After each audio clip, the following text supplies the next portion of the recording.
Koliko podjetij oziroma vzorcev je letos prijavljenih na ocenjevanje? Ja, letos pa moramo povedati, da je kar rekordno število, 19 podjetij. Letos so vsega skupaj prijavili 78 izdelkov. Kako poteka ocenjevanje?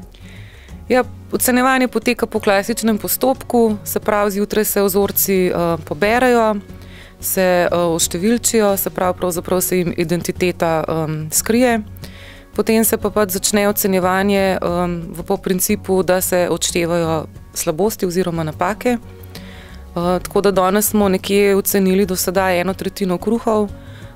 Smo kar zadovoljni, sama komisija pač ocenjuje, da so letos izdelki zelo dobri, nekoliko manj slani, kar smo tudi zelo veseli.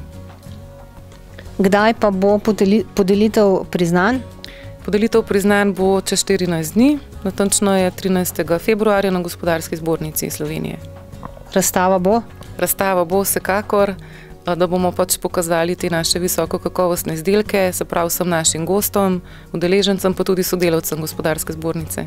Lahko rečemo, da so do sedaj ocenjeni vzorci vrhunske kakovosti, tako med enimi kot drugimi različnimi vrstami kruhov. Verjamem, da bo v takem trendu tudi ocenjevanje vseh ostalih vzorcev potekalo. Seveda vabim vse zainteresirane na podelitev priznanj, ki bo 13. februarja na sedežu Gospodarske zbornice Slovenije.